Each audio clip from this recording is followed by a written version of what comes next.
The snowpack over your head splits in two right in front of your eyes and starts tumbling down in the frozen slope to its resting place far, far below. Anything in its way is crushed under the immense mass of snow and debris. You're witnessing an avalanche, one of the most dangerous natural disasters. But what if I tell you about another kind of avalanche, no less blood-chilling than the mountain one? And the most bizarre thing about it is that it occurs underwater. Underwater avalanches are powerful and disastrous natural phenomena, often much more dangerous than land ones. They have the potential to wreak havoc on the entire planet, leading to catastrophic consequences. The most alarming thing? They occur all the time under the surface of the ocean, impossible to see, predict, and extremely difficult to measure. Such avalanches can get 100 times larger than land ones, and they pose a great risk to the world's communications, capable of leaving the entire planet without the internet. But we'll talk about it a bit later. First, let's go 60,000 years back into the past. We're near the northwest coast of Africa, ready to witness the colossal scale and devastating impact of a ginormous underwater avalanche. It started as a quite small underwater landslide in the Agadir Canyon. At first, it was just 0.35 cubic miles of material, but in no time, this mass increased more than 100 times in size while traveling across the Atlantic Ocean floor. As the avalanche sped up and grew, it picked up gravel, sand, rocks, and mud. It carved a devastating path through one of the world's largest submarine canyons, wiping out all forms of animal and plant life on its way. The disastrous flow was so powerful that it literally eroded a 250-mile stretch of the canyon, cutting hundreds of feet into its sides and damaging a total area of 1,740 square miles. That's the area of more than 3.5 New York cities. As for the force of the flow, it was so immense that it propelled massive boulders up the canyon walls to heights of up to 430 feet. Before scientists discovered the evidence of this catastrophic event, they had seriously underestimated the scale of destruction caused by submarine avalanches. By the way, these devastating catastrophes can start not only far away in the ocean, but also at estuaries. Let's go back to 14 January 2020 and see for ourselves. A turbidity current, a rapid, downhill flow of water containing a lot of sediment, rushed more than 680 miles from the Congo River estuary in the deep sea. This current appeared due to two factors: terrible flooding along the Congo River in late December 2019 and unusually large spring tides. This resulted in an avalanche of sand and mud. Its volume was equivalent to 1/3 of all the sediment produced annually by all the rivers in the world. This sediment avalanche accelerated, increasing in speed from 17 feet per second in the upper part of the Congo Canyon to 26 feet per second when it reached the end of the channel, almost 700 miles away from the coastline. This route made it the longest avalanche of sediment ever measured on our planet. 2 days later, the flow reached the deep ocean. The avalanche broke two seabed telecommunication cables, cutting internet data speeds all the way across West, Central, and South Africa. Now, before this disaster, scientists considered that measuring powerful deep-sea avalanches was impractical. But the sediment flow in the Congo Canyon could be monitored directly, finally allowing researchers to assess how major river floods connected to the deep sea. They also concluded that how often underwater avalanches occurred depended on where the observer was. Seafloor canyons that are close to river mouths can experience several tiny avalanches per year. Other systems, far from river discharges like the Agadir Canyon, can only have one monster of an avalanche every 10,000 years or so. You're likely wondering, what can trigger an avalanche under the surface of the ocean? Well, earthquakes, typhoons, high tides, river floods, and even volcanic eruptions. And due to our changing climate, such events become more and more frequent and intense. At the same time, these triggers don't mean that an avalanche is bound to happen, nor do they relate to the scale of the event. See for yourself. In 1755, a powerful earthquake hit the coast of Portugal, wiping out large parts of Lisbon. Tens of thousands of people lost their lives during that disaster, but it only triggered a tiny underwater avalanche. And in 1929, a large earthquake off the coast of Newfoundland, Canada, triggered the largest underwater avalanche ever recorded. The flow traveled at a speed of 42 miles per hour, carrying boulders, sand, and mud. It snapped 11 seabed cables on its journey downhill. The avalanche was so powerful, it produced a tsunami that claimed the lives of 28 people along the coastline. Now, submarine avalanches are totally invisible because they happen deep under the ocean surface, which makes them extremely hard to study. But we must find a way because these flows are super important. They transport sediments, nutrients, and even pollutants across the ocean floor.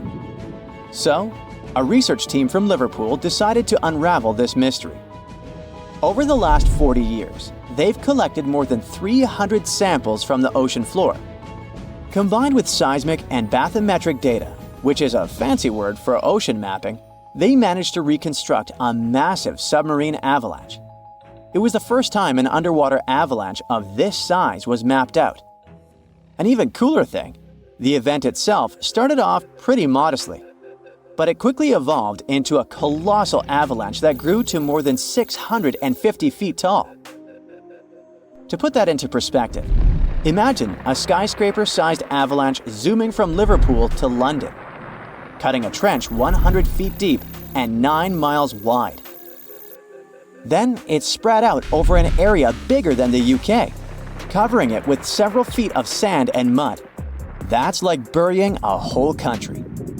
These findings are actually a big deal because they show that even a small underwater landslide can turn into something massive and super destructive. But that's not the worst. Think about undersea internet cables, which are essential for global communication. There are more than 550 active seafloor cables around the world. Their combined length is a whopping 870,000 miles. That's enough to wrap around our planet 35 times. When a submarine avalanche breaks seafloor cables, the effects are usually super expensive and devastating. For example, in 2006, an earthquake in Taiwan triggered underwater avalanches that cut loads of seafloor cables connecting Southeast Asia with the rest of the world. The largest internet operator in China had a 90% loss of traffic to the USA at the peak of the event. As for Taiwan itself, it experienced between 74 to 100% loss in traffic to neighboring islands. So now you probably get why we need to learn more about this natural phenomenon. Luckily, researchers at Tulane University have found a way to study it in 3D. Previous studies only looked at submarine avalanches in 2D, which didn't give the full picture of how they actually behaved. The new research focused on how underwater flows interacted with mini basins, natural features on the ocean floor that look like shallow bowls. Despite being called mini, these bowls can be huge, up to 4 square miles. When turbidity currents flow into these mini basins, they don't just stop. No, they hit the far side and curl back around like water eddies in a stream. These swirling flows move the sediment around before it settles on the ocean floor.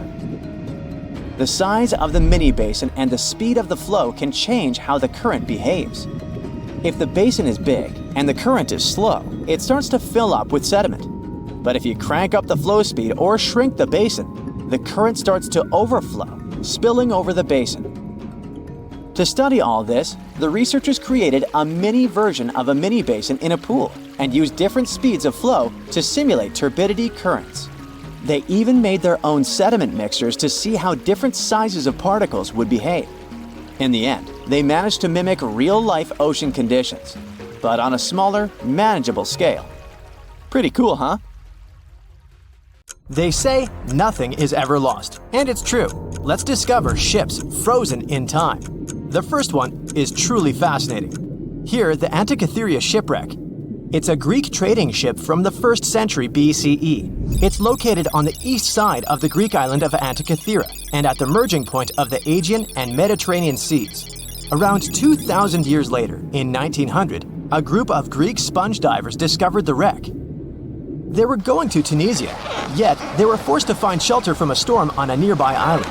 Since they couldn't go anywhere due to the storm, they decided to look for sponges until the weather got calmer. One of the divers discovered the shipwreck at depths of around 130 feet. Imagine someone going for a sponge hunt, but getting out to the surface with archaeological treasures. The captain of the sponge boat talked to the Greek officials about what they had found. The officials sent 2 ships to the wreckage. The salvage operation was successful, and discoveries are now in Greece's National Archaeological Museum in Athens. The findings included 3 life-sized marble horses, jewelry, coins, and hundreds of works of art, including a 7-foot-tall colossus statue of Hercules. Among these treasures, Antikythera ephebe, a bronze statue of a young man, caught more attention. Because the ephebe doesn't comply with any familiar iconographic model, and there are no known copies of his type, he held a spherical object in his hand. Scholars have different theories of who that person could be, but they are not in a consensus yet. More than 70 years later, Jacques-Yves Cousteau and his team went to the area and recovered hundreds more artifacts and the remains of 4 people. Interestingly, they discovered a complex set of interlocking gears, capable of predicting the movement of the sun, moon, and several planets. The mechanism can also show the times of solar and lunar eclipses years into the future. Think of this Antikythera mechanism as an early computer calendar, to plan significant events like agricultural activities, religious rituals, and Olympic Games. These artifacts found in the Antikythera wreckage are some of the most important findings in modern archaeology. Just the Antikythera mechanism itself has changed our perception of the limits of ancient technology. The mechanism has a sophisticated design and was made over 1,000 years ago. After all these amazing discoveries, experts believe that the wreckage site has remained largely unexplored, and is mostly because of its location and the landscape of the seafloor on which the ship rests. The wreck is too deep for scuba divers but too shallow to use something like a submersible. A survey made on the seafloor in 2012 showed evidence of a second wreck about 800 feet to the south. It's clear that this area has a lot to offer humanity. What would happen if those sponge hunters didn't go to the area? Scientists found a shipwreck in Antarctica at the bottom of the Weddell Sea, 107 years after it sank. The name of the ship was Endurance, and it was the lost vessel of Antarctic explorer Sir Ernest Shackleton. Scientists who laid eyes on it decades later say it is among the greatest undiscovered shipwrecks ever. That is why they filmed the whole discovery. The video shows the remains of the Endurance and proves it is still in remarkable condition. It has been sitting in 10,000 feet of water for over a century, yet it looks like it sank very recently. So the story goes like this. The ship was crushed by ice and sank in 1915. Shackleton and his crewmates had to escape by themselves in small lifeboats. From then on, it was all about survival. Shackleton imagined to get his crew to safety. Then, the ship sank. Yes, this is a pretty impressive story. But why did scientists prize this ship? Firstly, Shackleton's Imperial Trans-Antarctic Expedition sailed to make the first land crossing of Antarctica. Yes, the crew was trapped in ice, but the intention was important. Secondly, it's about the challenge itself of finding the shipwreck. The Weddell Sea is almost always covered in thick sea ice. The same ice that made the Endurance sink. Getting near the presumed sinking location is super hard, let alone being able to conduct research. Experts of the modern expedition team foresaw the time when the lowest extent of Antarctic sea ice would come using satellite images. They realized that the weather was in their favor to start an expedition.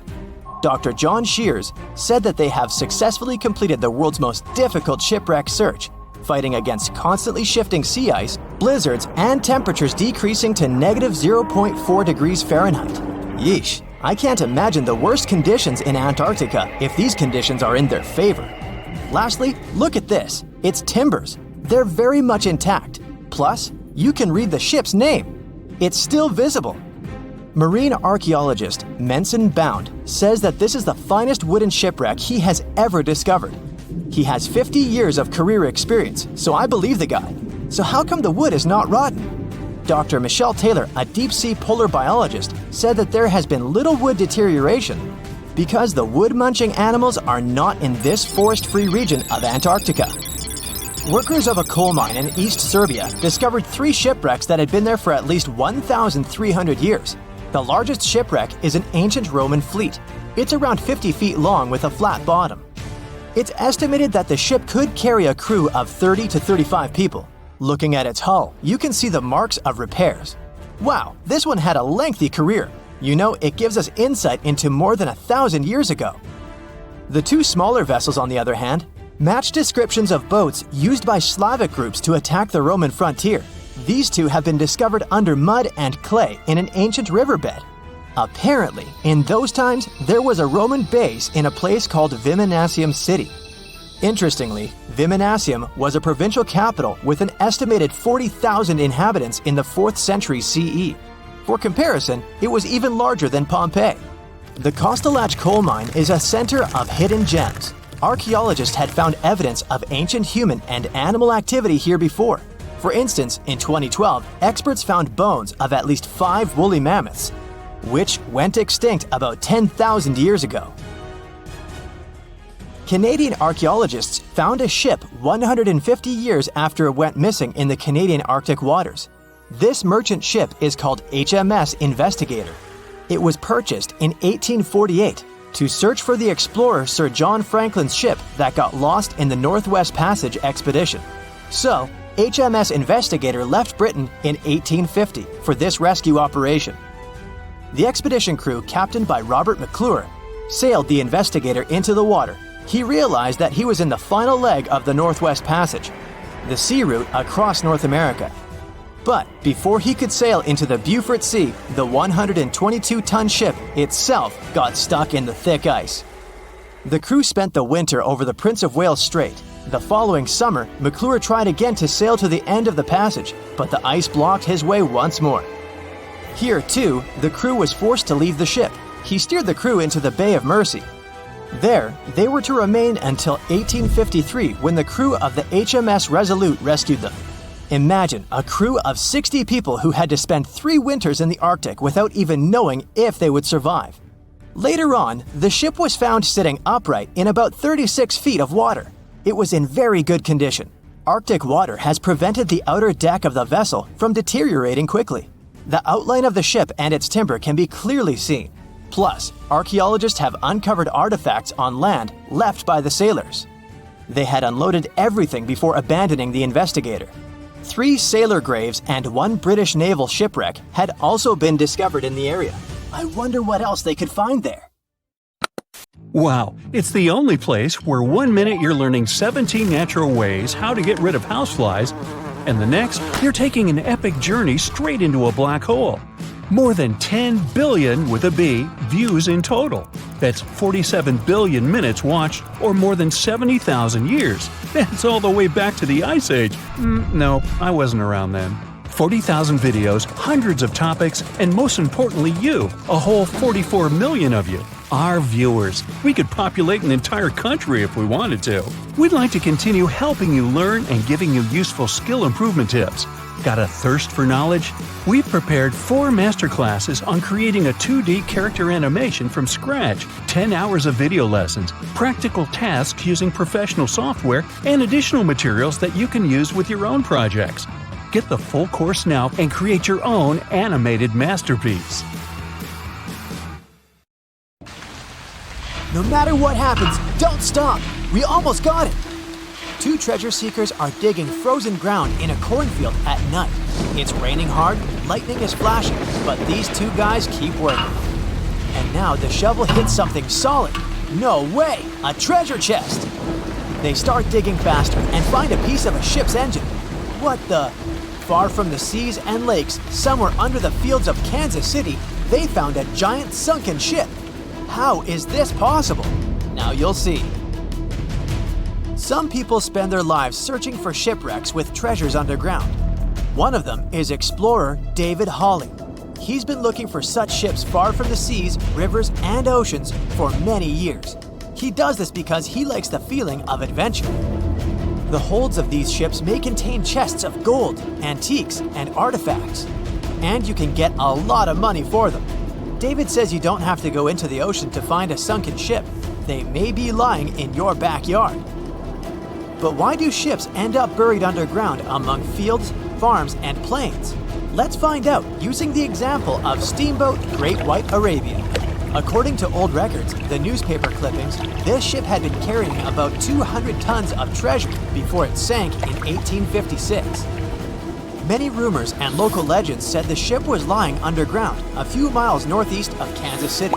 It was there because people deliberately altered the riverbed and channels of the Missouri River in the second half of the 19th century. They artificially brought the shores closer to each other. They narrowed the river to increase the flow's speed, so boats could sail much faster. In the 19th century, steamboats were the most popular means of transporting passengers and goods. Before railroads, they extended the western border across the Mississippi and Missouri rivers and brought supplies to people. That's why it was so important to increase the speed of their movement. So, on September 5, 1856, Arabia was sailing along such an estuary. It came across a snag sticking out of the water. A piece of log quickly flooded the ship. Fortunately, all passengers were evacuated. But the steamer and its precious cargo reached the silt bottom of the Missouri River in a few minutes. Several years had passed. Everyone forgot about the vessel. During this time, the course of the Missouri River had changed. But Arabia remained under the wet, muddy bottom. The soil level above it was getting higher, and the ground was losing moisture. Eventually, many decades later, a cornfield formed above the sunken ship.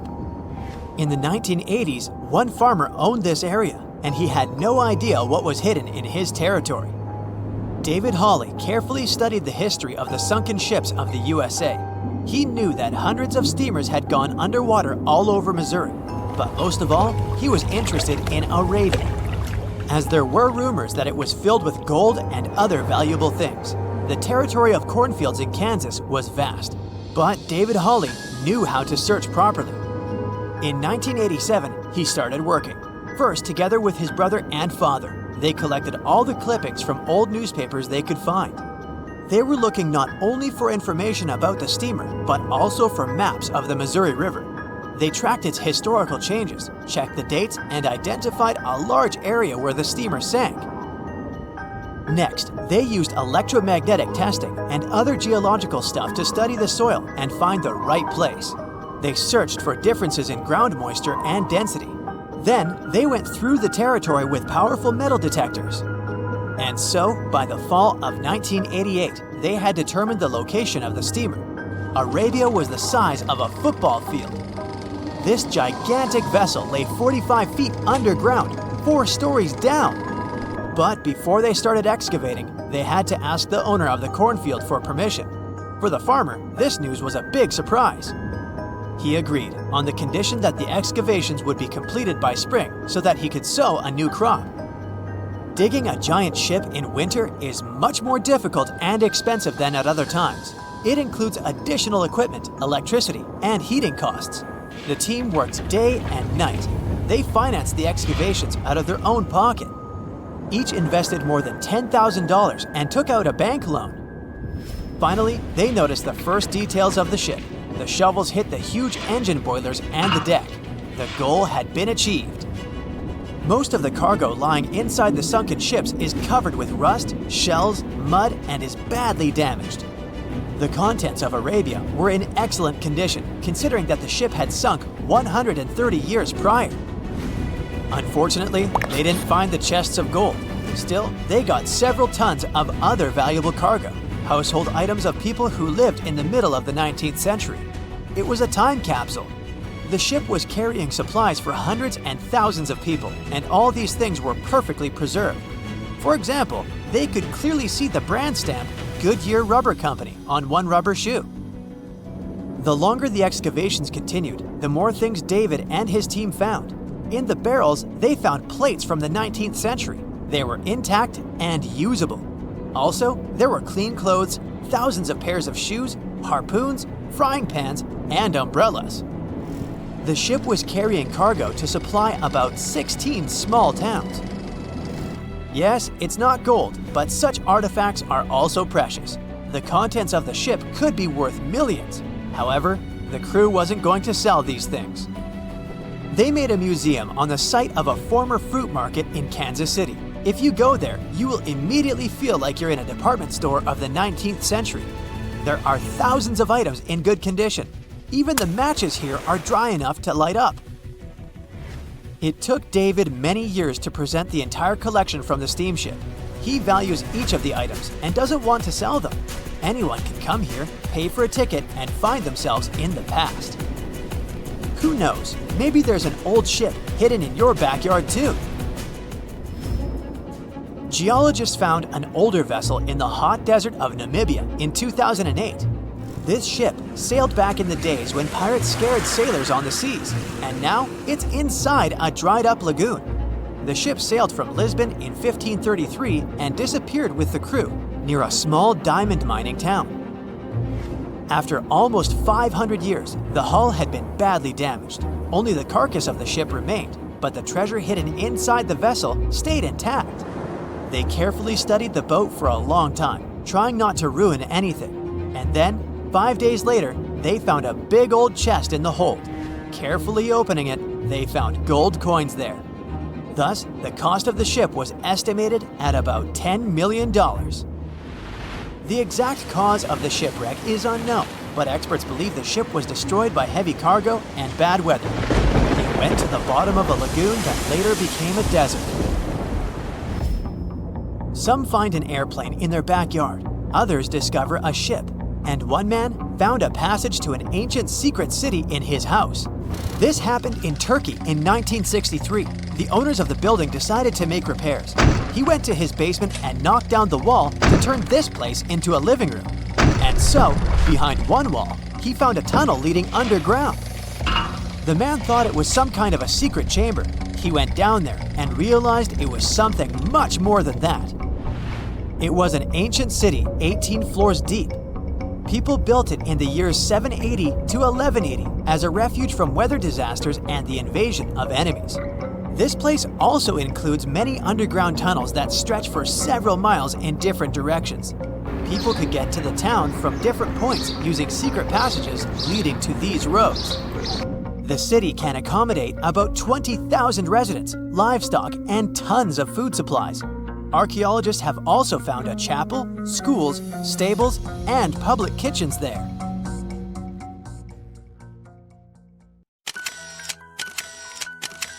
At the beginning of the 20th century, somewhere off the coast of West Africa, a German steamship was leaving the port. Suddenly, the weather got worse, and the vessel entered a thick fog. The sailors ran aground on a sandbank close to the shore. Luckily, no one was hurt, and they were even able to save their precious cargo. But the ship was stuck in the sand for good. And it was not alone there. Nearly the entire length of the western coast of Namibia is called Skeleton Coast. If the name sounds scary, that's because it is. This 976-mile-long beach line is among the most dangerous places on Earth. The local Bushman tribes believe that their supreme deity made this land when it was angry. The Portuguese were the first Europeans to set foot in Namibia in the 15th century. And yep, they didn't like Skeleton Coast either. Portuguese explorers thought this land presented the gates to the underworld. This is the place where the Namib Desert meets the Atlantic Ocean. It might be dangerous, but it's actually beautiful. Plus, it's a UNESCO World Heritage Site. If Skeleton Coast had a PR manager, they would quit on the first day on the job. The area is not exactly tourist-friendly because of its geography and history. Beneath the sand and the waves, there is a secret ocean currently lurking for unsuspecting sailors. It's called Benguela Current. It flows towards the north along the coast of southern Africa. This part of the Atlantic is rich in marine life, but the current's land neighbor isn't that happy with the deal. This arid climate created the Namib Desert, one of the driest regions on Earth. And that marine life I just mentioned? It's sharks. 11 species of them to be exact. And yes, the great white decides to pop by once in a while. So far, we've got a desert landscape, strong currents, and sharks. Not a place for a beachside resort, definitely. But if someone ends up on Skeleton Coast, will they know they're in danger? Don't worry, they will. The beach is littered with wrecks of all sizes and shapes. If you remember that German ship I mentioned in the very beginning, its massive and rusted stern is now sticking out from the desert sand. There are some 500 wrecks in total scattered along the coast, and it's a mixed crowd, from Portuguese galleons centuries old to ships that ran ashore here in the 21st century. A modern fishing ship called Zela India managed to slip from its tow rope in 2008 and ended up on Skeleton Coast. Okay, it didn't escape on its own, it had some help from the elements, but it's better to be a tourist attraction on a beach than to be broken up for scrap. That's where the trawler was originally going, poor thing. Skeleton Coast's most famous inhabitant, to call it such a place, is the wreck of the Dunedin Star.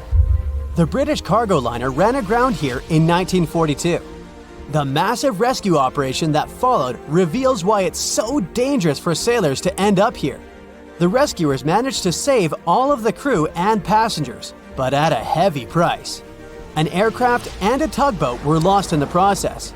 It took the last of the rescuers a full 2 months to return home to Cape Town. Why, you might wonder? One look at the map of the region reveals the reason. It's an endless sea of yellow, which is the sand.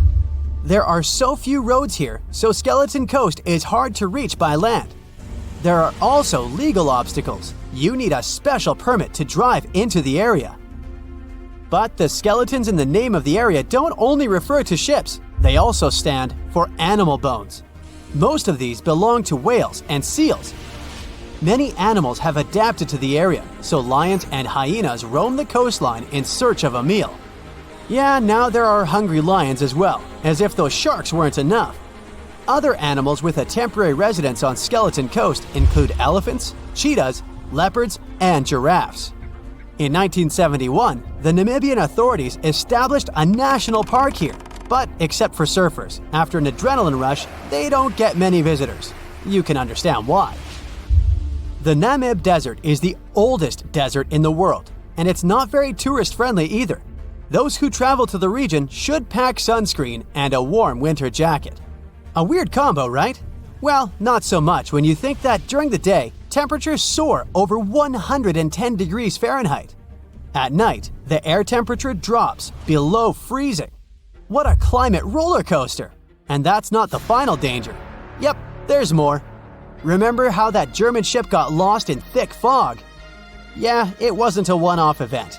Because of the region's climate, fog shows up frequently. Sailors should cover their ears now, but this fog is actually good for wildlife. This is their only source of water in the Namib Desert. Reptiles and mammals have adapted to the harsh climate. They use as little water as possible. Shifting sands, thick fog, strong currents, lions, and sharks. Not the stuff you would put in a tourist booklet, but Skeleton Coast isn't the only beach on Earth you wouldn't want to spend your vacation on. I will take you to Cape Tribulation in Australia. The area covers some 48 square miles in the northwestern part of the continent. And no, the area is not as dry as Skeleton Coast. It's part of the Daintree rainforest. You could say that here, it is the rainforest, not the desert that meets the ocean. The beach at Cape Tribulation is straight from a postcard. But looks can be deceiving. Australia? Probably sharks. No, crocodiles are out here to get you if you decide to go for a dip in the sea. There are saltwater crocodiles that the locals call salties. Well, that's a cute nickname for such a dangerous reptile. And it's not just them. The wildlife seems to have a beef with visitors. From October to June, the waters around Cape Tribulation are full of box jellyfish. Their venom affects the human cardiovascular system. When touched by a jellyfish out at sea, swimmers won't have enough time to reach land for help. Vinegar helps neutralize the sting, so you might want to keep a spare bottle in your luggage. Crocodiles and jellyfish sound dangerous, but there's one more animal you should look after. It's the wild boar. It might sound funny, but you won't laugh when you're being chased by one of these across the beach. 21 million wild boars live in Australia. They're mostly active at night, making it even more dangerous if they charge at you. The best defense is running in circles. Wild boars can't cut corners well. That's probably why we don't see many of them taking up careers as race drivers. Cape Tribulation has one last danger installed for you, and it's not an animal. Out here, even the trees are plotting against visitors. The stinging tree got its name for a reason. If you try to pick one of its beautiful red berries, it'll fight back. Its prickles are like tiny glass shards.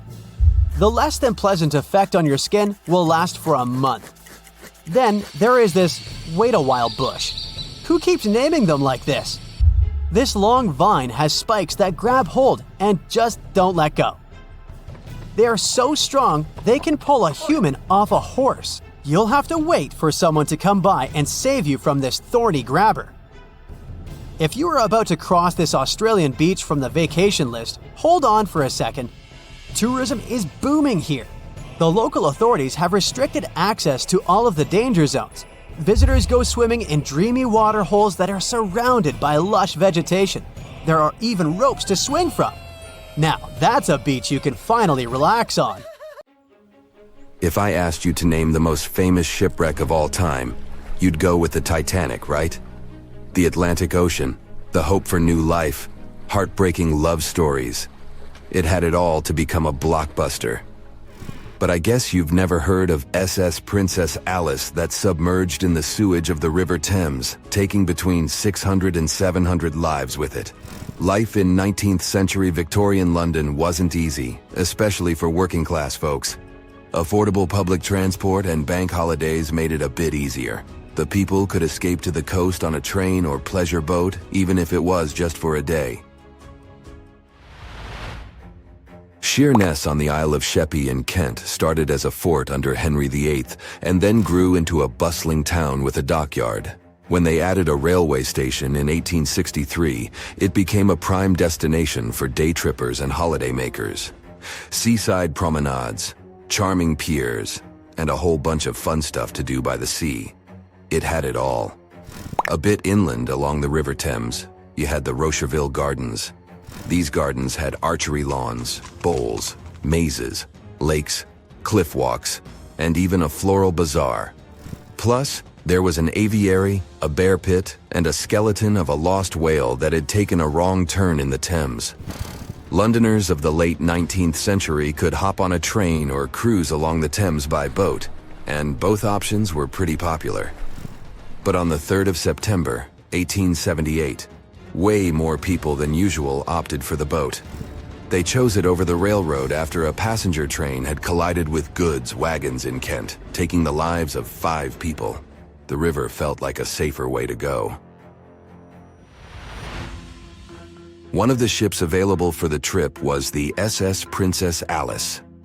The paddle steamer was first launched in 1865 on the west coast of Scotland. Its original name was the Bute, and it was used as a ferry for the passengers of the Weems Bay Railway Company. A couple of years later, it was sold and renamed after Queen Victoria's 3rd child. Then, it was sold again and got the nickname the Shah's Boat, as it transported the Shah of Persia up the Thames to Greenwich in 1873. The ship had gone through several alterations in its lifetime. It got new boilers and watertight bulkheads. The Board of Trade had inspected it and marked it safe.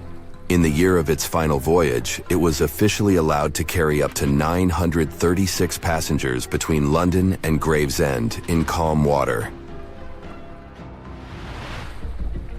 On the day of the tragedy, Princess Alice was on what was called a moonlight trip downstream from Swan Pier near London Bridge to Sheerness, Kent and back. The trip wasn't expensive, so most of the passengers were from the working class. There was also a musical band aboard to keep the spirits up.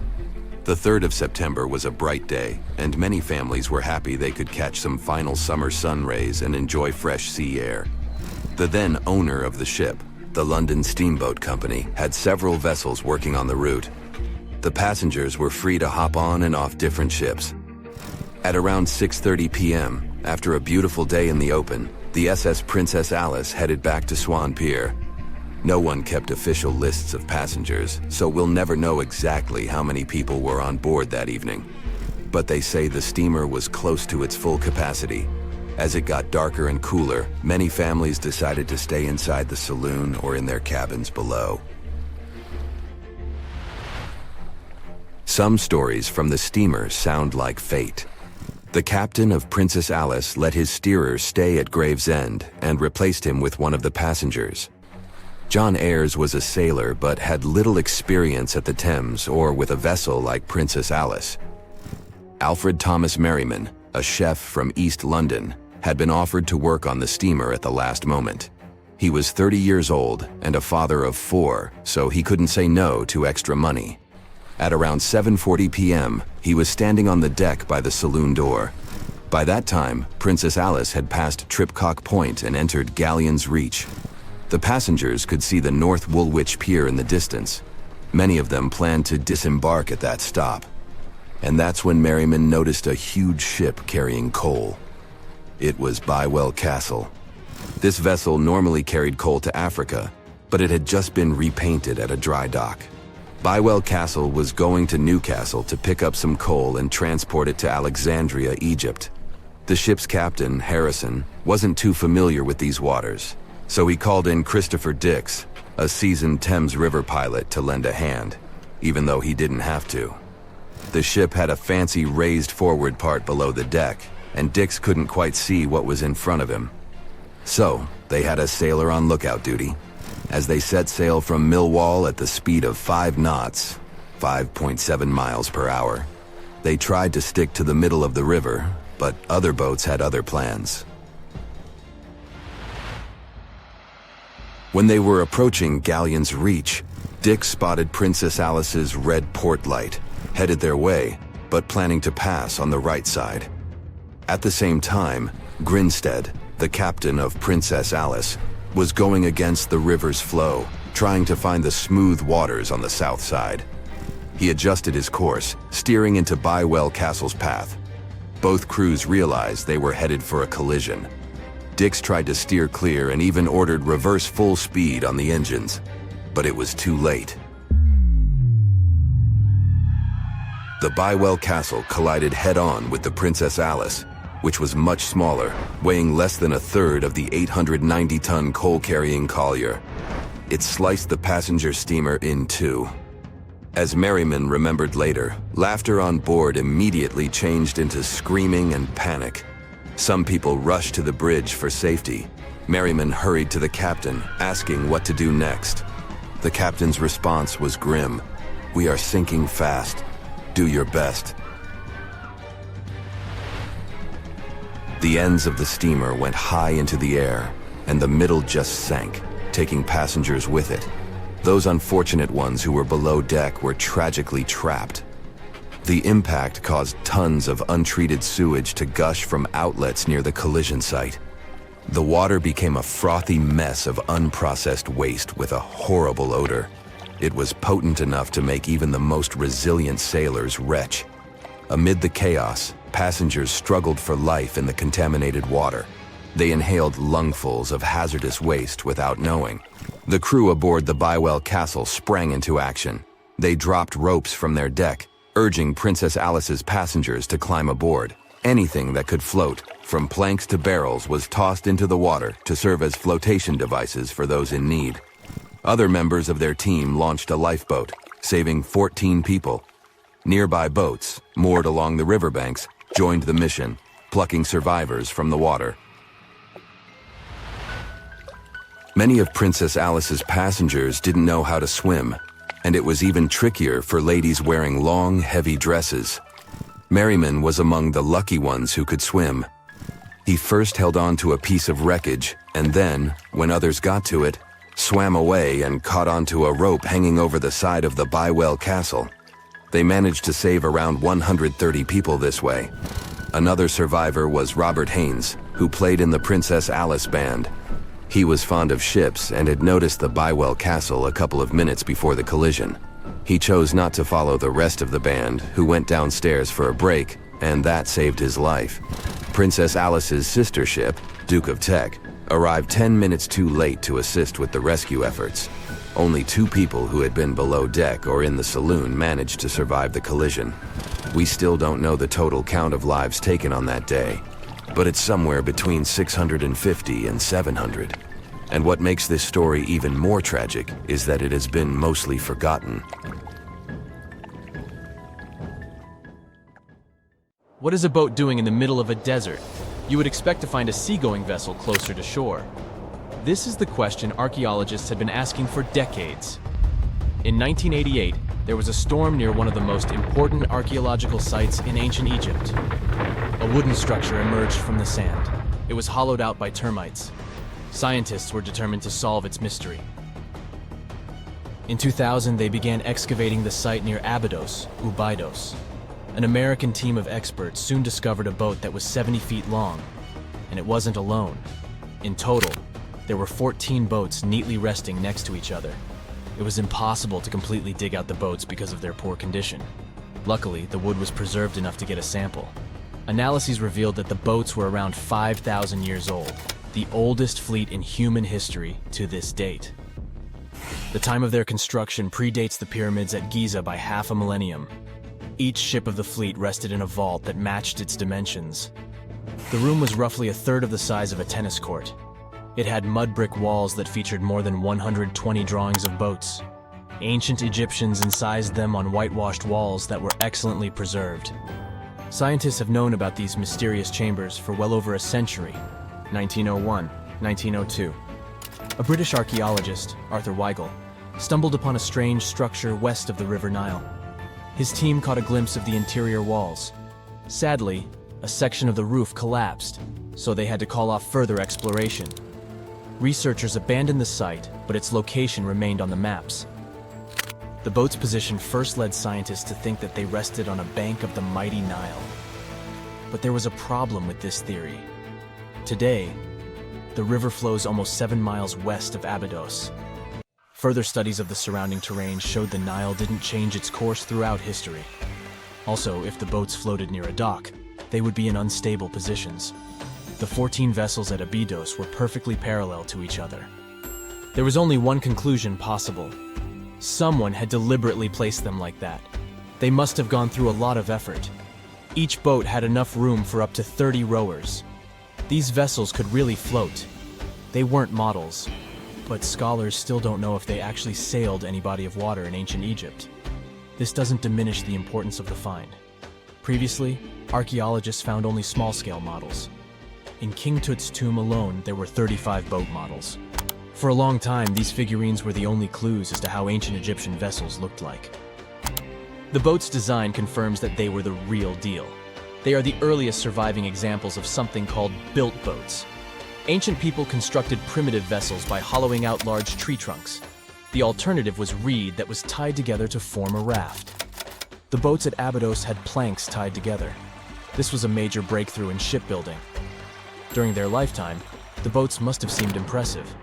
Timber was a valuable commodity at the time. There was no wood in the desert.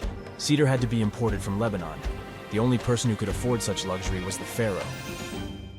Studying the area around the ancient fleet provided more answers. Scientists discovered a mud brick structure where Egyptians worshipped the pharaoh. Its approximate date of construction matches that of the wooden boats. The same bricks out of which this building was made were used to encase the fleet. At the time of their construction, the rooms they were stored in had a ceiling. That's the section that archaeologists stumbled upon in the early 20th century. Just like mummies and coffins, these marvelous ships rested inside splendid vaults. The exterior of these rooms was also impressive. The outer walls originally had a plaster of white limestone. It reflected sunlight. In the desert sun, the structure housing the boats must have shone from miles away. Ancient Egyptian builders used the same technique to cover the pyramids 500 years later. Today, their surface looks jagged, but it wasn't always like this. When they were constructed, the pyramids had a top layer of fine white limestone. Their surface was smooth and it gleamed in the sunlight. Instead of stairs, the outer layer of the pyramids was more of a sleek ramp. Archaeologists were left with one final question. Which pharaoh owned the fleet? The answer lay just a mile from the site. This is where the tomb of a pharaoh from the 5th dynasty rested, King Senwosret III. Its time and style of construction matched the ones of the chambers with boats. The very end of his rule might explain how the boats ended up in the middle of the desert. The pharaoh probably passed away in northern Egypt. Then his body was transported down the Nile to Abydos in a marvelous procession of decorated boats.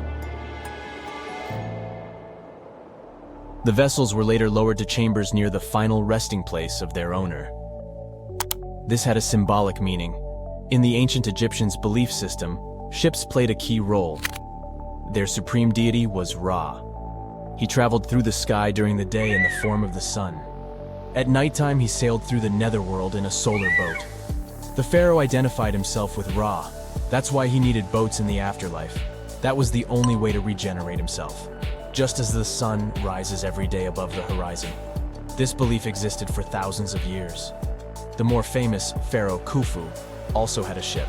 Scientists found it in 1954 next to his pyramid at Giza. It is some 4 centuries younger than the fleet at Abydos, but Khufu's ship was almost 2 times longer. The Great Pyramid of Giza and King Tut's tomb are some of the most famous archaeological finds in Egypt. But there are many more secrets hiding beneath the endless sands of the Sahara Desert. Recently, 2020, archaeologists found a lost city there. They have labeled it as the most important discovery since King Tut's tomb, 1922. The city of Aten is some 3,000 years old. Historians hope it will give them a unique insight into the everyday life of ancient Egyptians. The famous archaeologist and Egyptologist Zahi Hawass proclaimed the site a lost golden city. Aten sits some 300 miles south of Egypt's capital, Cairo. It is close to the famous Valley of the Kings. Archaeologists first found sections of mud brick walls that spread out in all directions.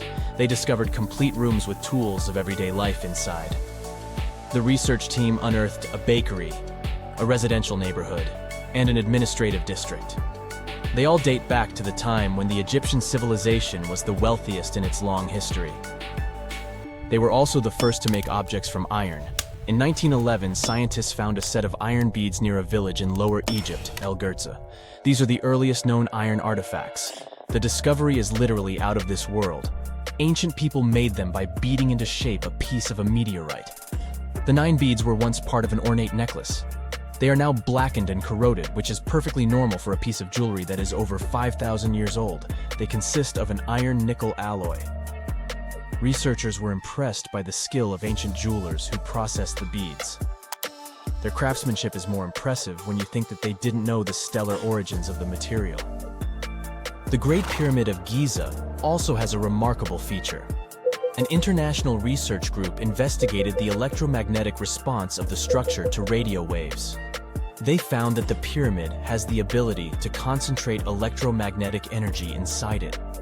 This occurred inside its chambers as well as under the pyramid's base. It contains an underground, unfinished chamber. It seems that the electromagnetic response is connected with the properties of limestone, the Great Pyramid's main building material. The research results might have a practical application. The way solar cells and nanosensors function could be improved by this remarkable find.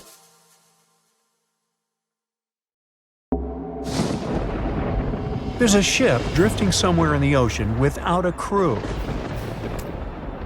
The last time someone saw it was over 50 years ago. Its story reminds of that of the Flying Dutchman, a ship that's bound to sail forever and bring disaster to whoever sees it at sea. At least the legend says so. Unlike the Flying Dutchman, the SS Bay Chimo was definitely real and built for a German company in Hamburg and began as an ordinary cargo ship. It was trading supplies between Hamburg and Sweden in the Baltic Sea starting from 1914. It had a strong steam engine and a hull made of steel. A few years later, it became British property. Then, in the 1920s, a Canadian company purchased it for around $18,000, a huge amount of money back then. The new owner, the Hudson's Bay Company, was actively using the ship for several years. They would often send it on voyages from its home port in Scotland to Siberia, Alaska, the Yukon, and the Northwest Territories. It also passed through the Panama Canal and even the Suez Canal, with fur pelts for sale on board. Sometimes it would also transport passengers. It had completed 9 successful voyages before this strip of good luck came to an end. Starting from the 1930s, SS Bay Chimo would have trouble with ice and storms. When it first got trapped in ice in October of 1931, some of the crew managed to escape to Alaska. 15 of 22 sailors decided to stay with their vessel and try to save it. They had furs and other valuable cargo worth around $58,000 aboard. The company sent them supplies to survive the winter. They set camp near the ship out of the hatches, tarpaulins, and other materials, and offloaded the cargo. At the end of November, a blizzard rushed through the area, and it seemed like it had taken the ship with it. The ice platform had survived, but the ship broke free. Some of the crew members were sure it had sunk.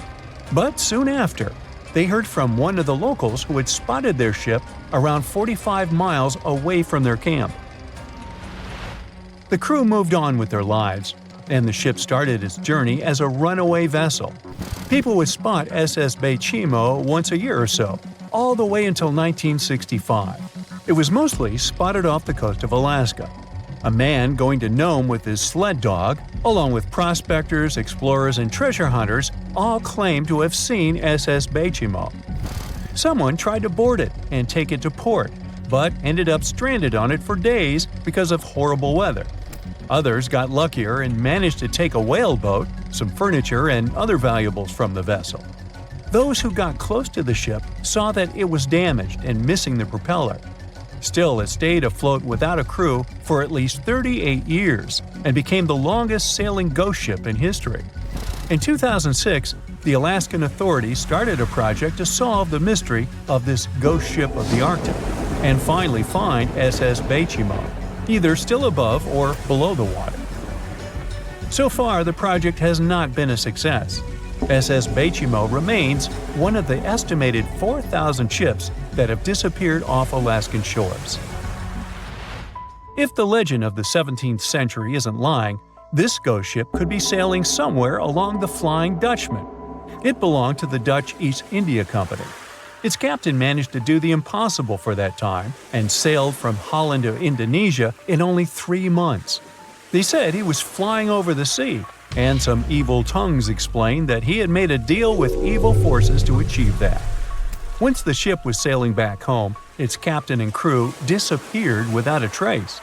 There are many versions of what happened to it. One of the first ones said it had tried to enter port at the Cape of Good Hope, got in a terrible storm, and sank as there was no captain to save it. Another legend says the captain had refused to obey the skies to let the ship sink during the storm. A scary life form then struck the boat and the crew, and it was condemned to forever wander without rest. Many sailors claim to have spotted the Wandering Dutchman. The Duke of York, who was to become King of England, mentioned having seen it in Australian waters. Right after spotting the ship, the man who saw it first fell from the top of the mast and didn't survive. There were more encounters with this legendary ship up to the middle of the 20th century. Ships would nearly collide with it as the Flying Dutchman jumped out of the blue. Scientists have a more logical explanation for this mystery: Fata Morgana, not to be confused with Hakuna Matata.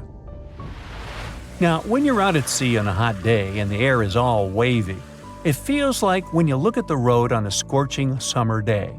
That's because of something called atmospheric refraction. When light passes through different layers of air with different temperatures and densities, it bends and twists. Sometimes, under certain conditions, this bending of light can create really bizarre optical illusions over the ocean, like sightings of the Flying Dutchman. The Fata Morgana phenomenon can make distant objects appear distorted, stretched, or even lifted above the horizon. So you can see a ship far away, but because of the way the light is bending, it will look like it's floating above the water or even disappearing and reappearing. A Fata Morgana is most commonly seen in polar regions, especially over large sheets of ice that have a uniform low temperature. But you can see it anywhere, even in deserts and over lakes on hot days. The first stories about ghost ships go all the way back to ancient Greek and Roman mythology. One of the most famous ghost ships in history is the Mary Celeste. This brigantine was traveling from New York City to Genoa and was fully stocked with provisions, but missing a crew when it was discovered in the Atlantic Ocean in 1872. The crew's personal belongings were also there, completely undisturbed. The final entry in their log was made 10 days earlier.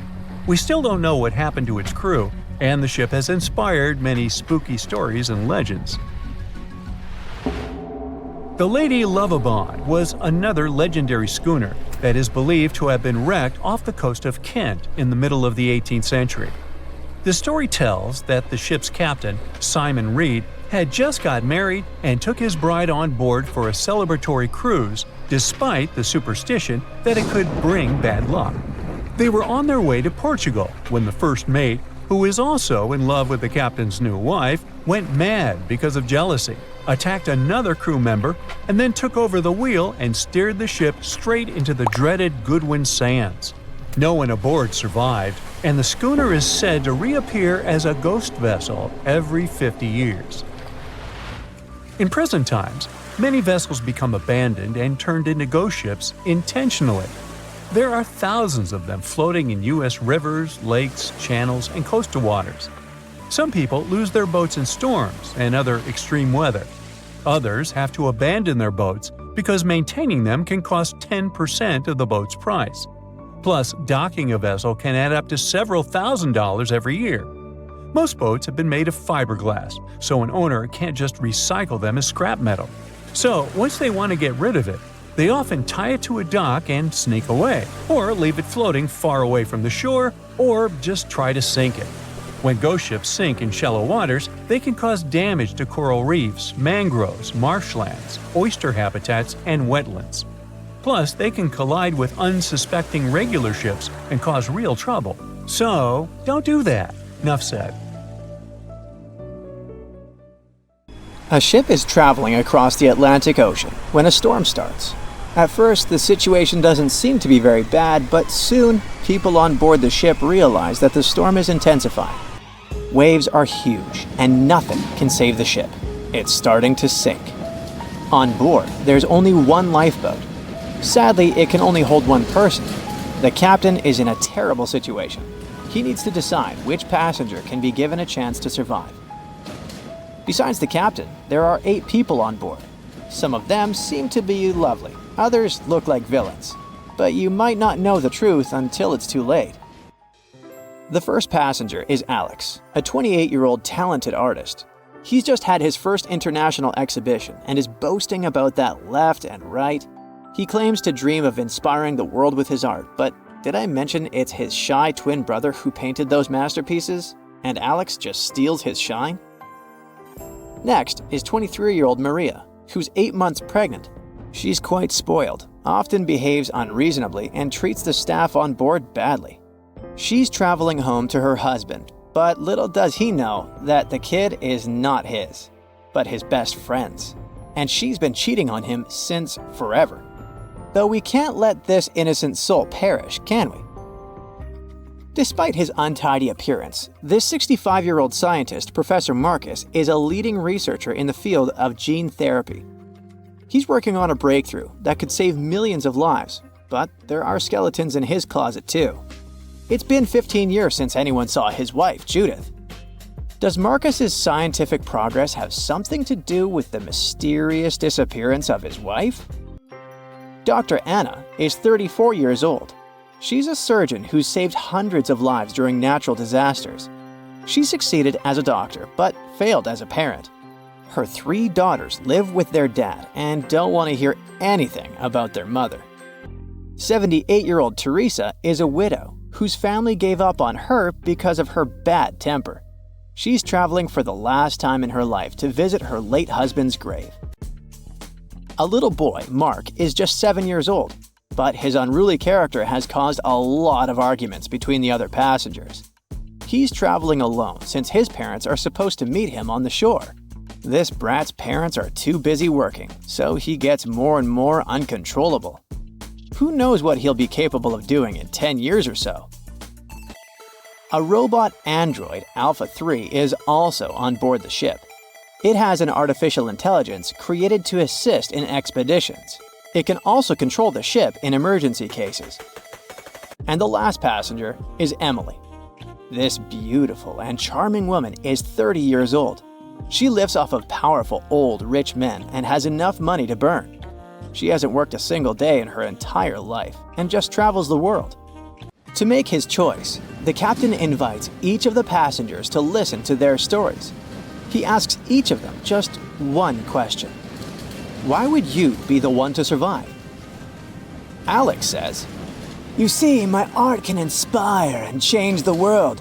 Looking at my works, they help people see the beauty of life, especially during difficult times. I must continue living. I have so much to show through my paintings." Maria answers, "Can't you see that a new life is growing inside my body? It's me and my unborn kid who must survive. We risk losing a talented doctor or an artist in the future. It's not just my life we're talking about."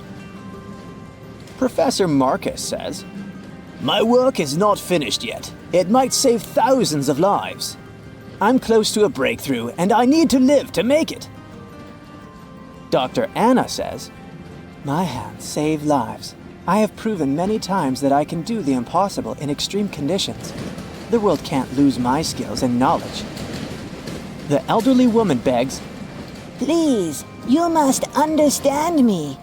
I might have lived a long life, but I want to see my husband's grave." Mark says, "I'm still a kid. My parents are waiting for me at home. I want to hug my mom and dad." Alpha 3 states that it was created to serve and help people. Its ability to analyze situations and make rational decisions in a crisis can be used to prevent future disasters. Emily admits, "Look at me. Doesn't every person have their unique value? I'm young and beautiful, and I have a lot of potential. Surely you see it." the captain is desperate. How can he, a mere mortal, decide who should live and who he should take this chance away from? After pacing his cabin and hitting the walls with his fists, he decides to estimate passengers' value and see how useful they are. Alex, as a talented artist, can influence society through his art, providing inspiration for thousands of people who will see his masterpieces. But no one knows where his ego can bring him. Plus, remember who the real artist is. Saving Maria means saving her unborn child. But however cynical it may sound, the contribution of these two lives to the future of society is assumed, but not guaranteed. What if that child grows up to become a criminal? Professor Marcus can indeed provide significant benefits to society through his scientific research, but he isn't young. What if he doesn't live long enough to finish his work? Dr. Anna is a surgeon. She's already saved a lot of lives and will definitely continue to do so in the future. Her ability to provide immediate medical assistance in critical situations makes her one of the most valuable candidates for survival, since she can directly and regularly save lives. At the same time, she is a terrible mother, and it'll definitely influence the lives of her daughters. Teresa is living history and experience, but unfortunately, her ability to continue contributing to society is limited. In simple words, she's old, and we don't know how much time she has left. Mark is in a similar situation. He has the potential for a long and productive life, but his immediate contribution to society is limited. His survival is based on the potential for future contribution, which is difficult to estimate at the moment. Alpha 3 can provide valuable technical assistance and functional support, but as a robot, it does not add to human well-being directly. As for Emily, despite her beauty, her achievements are minimal. On the other hand, she's only dating wealthy and influential people, and thus has a lot of influence on society of her own. Now, from the perspective of how much profit each of the passengers can bring, saving Dr. Anna seems to be one of the most logical choices. Her knowledge and skills can save many lives in the future, which means the greatest good for the greatest number. But let's have a look at the captain's choice. In the end, after listening to all the passengers and pressed for time, the man decides to save Emily. Can you figure out why he's made such an unexpected choice? Write your answer in the comments below. You can also pause the video to think it over. Okay, I suppose you're ready for the answer to be revealed. You see, even though each passenger presented very compelling arguments for why they should be saved, the captain was particularly moved by Emily's charm and attractiveness. And even though there were more logical candidates in terms of utilitarianism and humanism, the captain succumbed to his personal feelings and preferences, which influenced his decision. This riddle illustrates that in real life, people often make choices based on their sympathies and preferences rather than logic or public benefit. This is because emotions and personal relationships can have a strong influence on our perception of situations and decision-making. Here's a real-life example. HR managers tend to choose candidates they like or share common interests with, and it doesn't matter that other candidates might have more suitable skills or experience. This phenomenon is known as the similarity effect. Now, I've got an important question for you. Which passenger would you save? Share your choice in the comments. But I'd like to remind you that there is no correct answer. In 1945, 5 TBF Avenger aircraft took flight for a routine training exercise around the Bermuda Triangle. In the middle of the exercise, the planes were struck by intense rain and heavy winds, despite the clear weather forecast. The pilots became extremely disoriented and radioed the base to report that their navigational equipment had stopped working. The last thing the base heard was, "When the first plane drops below 10 gallons, we'll all go down together," and then static. The 5 planes and their 14 crew members were never seen or heard from again. On his very first voyage to the New World in 1492, Christopher Columbus sailed through the Bermuda Triangle.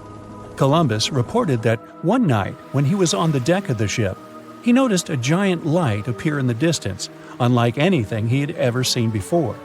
Columbus looked at his compass for direction, and it gave off erratic readings.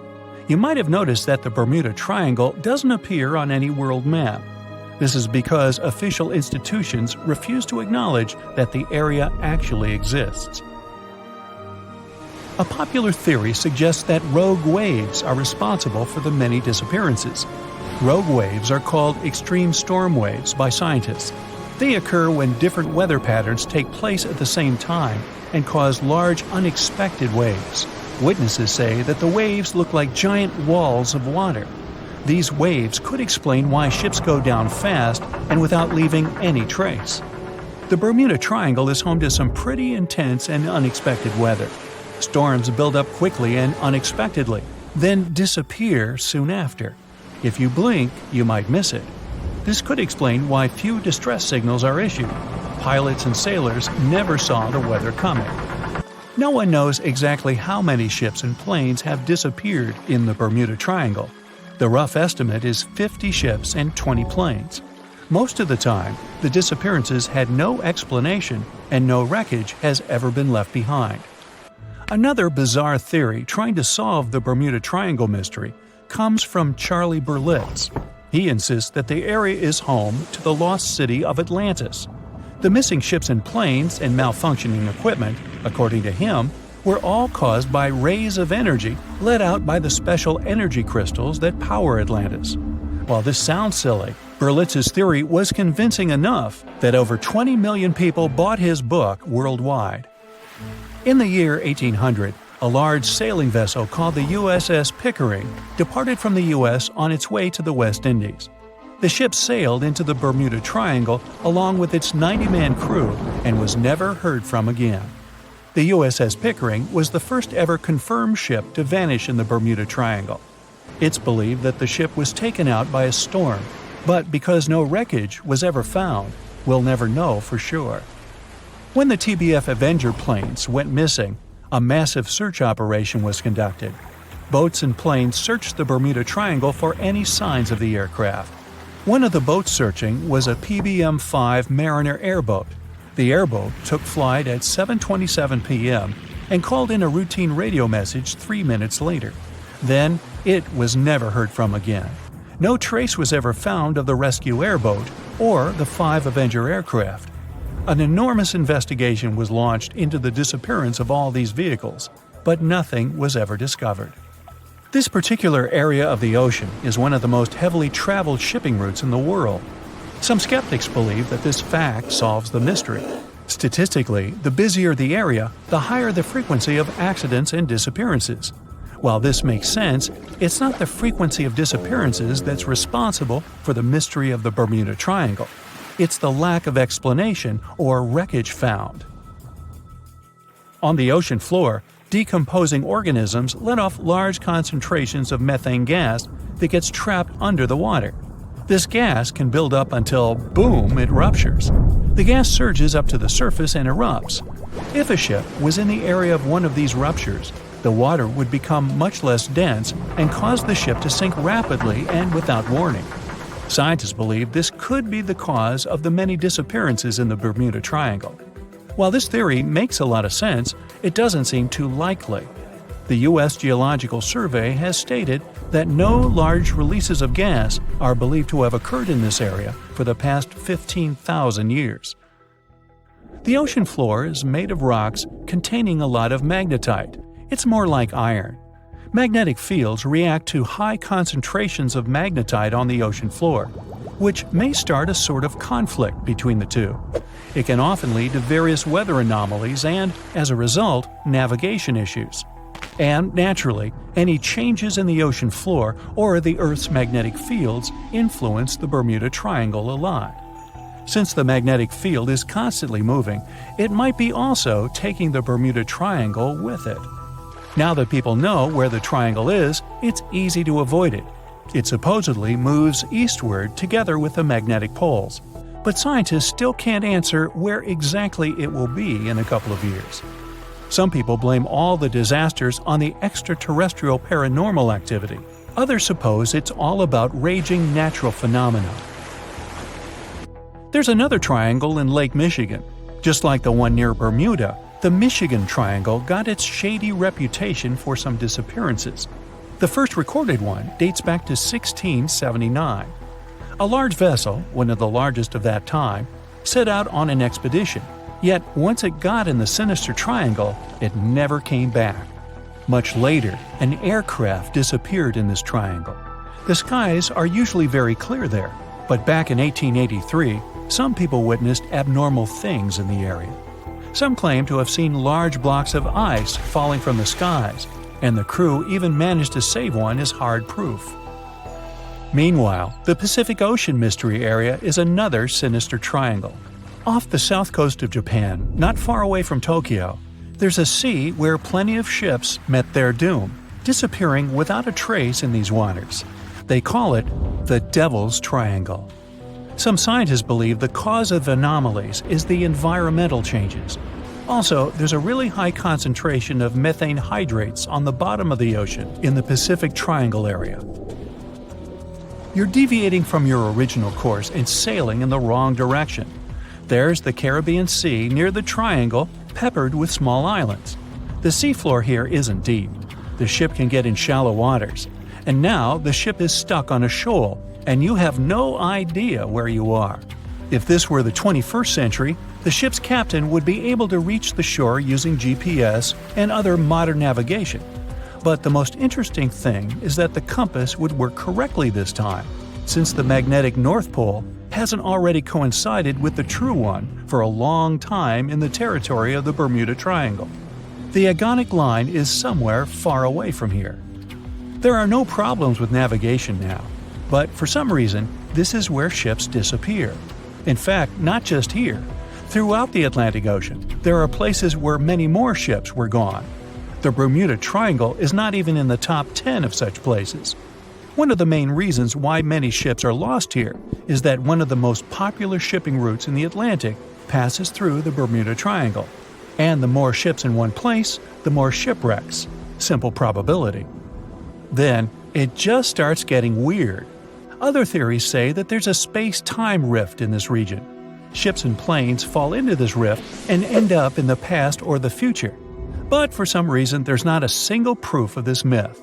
There's no reason to think that the rift is hidden somewhere here. The base of an extraterrestrial civilization is located in the Bermuda Triangle. Visitors from other galaxies steal sea vessels, along with the crew, so no one finds the wreckage of the ships. This is also a popular myth that has no scientific justification. The Kraken lives somewhere in the triangle. It's a huge squid that sinks ships and also is a legend that sailors tell each other. However, gigantic squids live in the depths of the ocean. They can grow to the size of half a train car, but no cases have ever been recorded where they sunk a large vessel. And in the area of the Bermuda Triangle, they have never ever been seen. People in the past didn't know about the existence of these creatures, so when they saw them for the first time, they described them as huge, terrible monsters. Giant squids are some of the most elusive creatures on Earth, and scientists had to use sonar equipment to find them. They don't like to leave the dark depths and are likely to be afraid of the sound of any ship. So, that should squash the squid as a suspect. The year was 1854, and the SS Arctic, the fastest passenger liner of its time, set out to cross the Atlantic.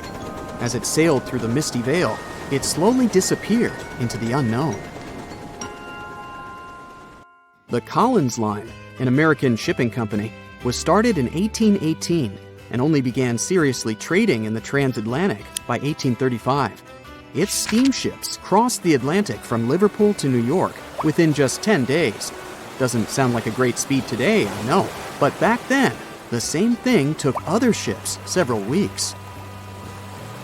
Light on the water with their wooden hulls, powering through with a strong steam engine, those steamships were the favorite choice for many high-profile people. What could go wrong with such an advanced ship, they thought. This reminds me of some other ship everyone believed to be unsinkable. But anyway, back to the Collins Line. It grew to be a serious contender on transatlantic routes, with only one other competitor, the Cunard's Line. It was a British company also aiming to be the main force through the Arctic Passage. In 1835, the company received a new ship that traveled to Liverpool and came back to New York with the largest cargo ever at that time. From then, the Collins Line was steadily growing. It seemed like there would only be future successes for it. Unfortunately, their lavish ships became costly to run with the amount of coal used. Massive power along with weak wooden hulls meant they needed many repairs after each voyage. So, every trip ended up being expensive. But since the ships were safe and had a great reputation, people were willing to pay the price, and the company was definitely not in crisis. They had achieved something no one had managed to do before them. Like I told you, their ships crossed the Atlantic in a whopping 10 days, and Edward Collins, the owner, was very determined to maintain the pace. Their 5 ships easily outran the Cunard's Line of only 3. With this great praise, it provided more attention. Though the Cunard's ships were slower with their iron hulls, they believed there was still profit, regardless of how slowly they sailed. Among Collins' ships, the Arctic, the third of them to be launched, was the largest, reaching 284 feet long, with 2 side-lever steam engines, each with 1,000 horsepower. The paddle wheels made 16 revolutions a minute when at full speed. At the time of its launch, the press called it the most stupendous vessel ever constructed in the United States. But glamour and fame couldn't avoid what would come next. On the 27th of September, the Arctic was on its journey from Liverpool to New York, continuing a speed pace through the thick fog.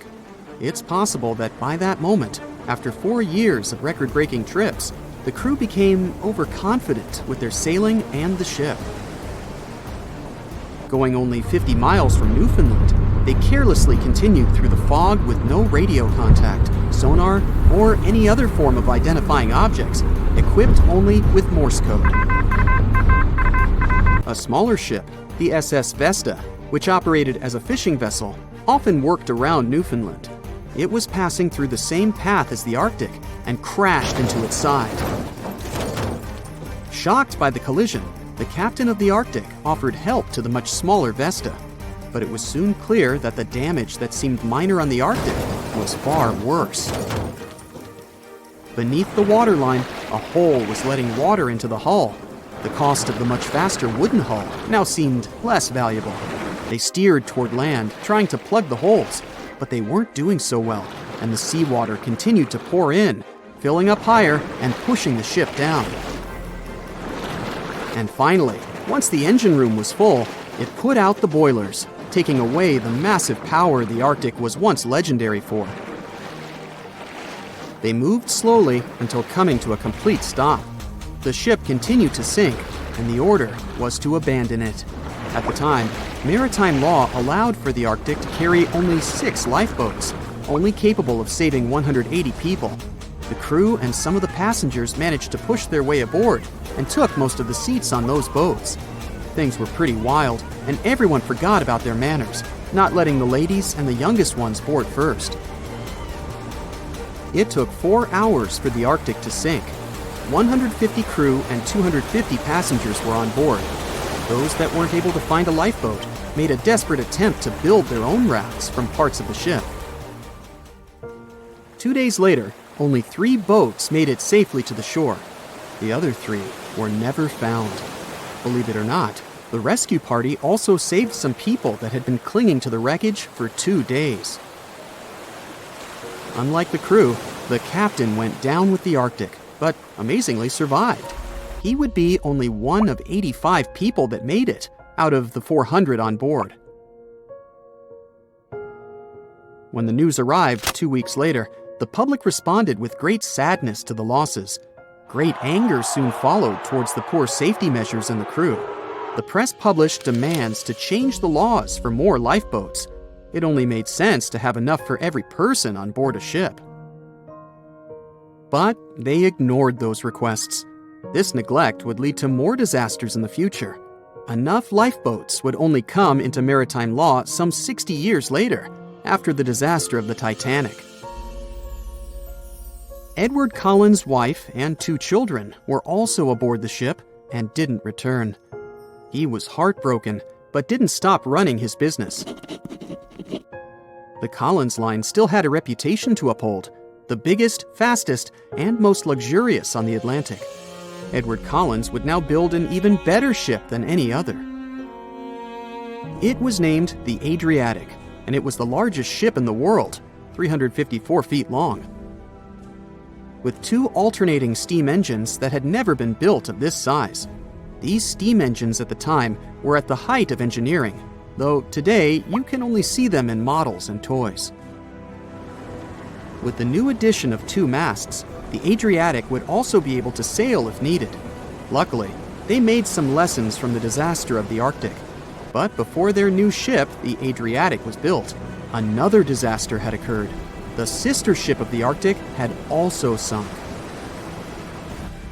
They believed this second ship was desperate to stay in front of the Cunard's line and hit an iceberg somewhere during the race. This weird contest took the lives of 141 people. The desperation of Collins and his weakly built hulls pushed the company towards bankruptcy in 1858. The newly built Adriatic, costing over $1 million, had only made 1 voyage in the end. And even that voyage was considered a disaster. The ship collided with a tugboat. It still managed to finish its maiden voyage at a suitable time. After the company had gone bankrupt, they had to sell the ship for only $50,000. They removed the great giant engines, replacing them with only sails. Although it was once the greatest ship on the high seas, it was only 30 years later until it was abandoned, labeled irreparable, and anchored in a river. The other remaining ships were also sold and only used for parts. Edward Collins left the industry altogether, seeking work on dry land instead. As the Collins line was no longer in the mix, the Cunards would grow in strength. Without competition, they would win the Blue Riband for the next 30 years, and 180 years later, after producing hundreds of ships. They still have a constant presence on the seas as they provide transatlantic crossings, world voyages, and leisure cruises. To this day, the Cunard line is the only one to run ships between Europe and America, and it's great proof that it's not always the fastest that's the best.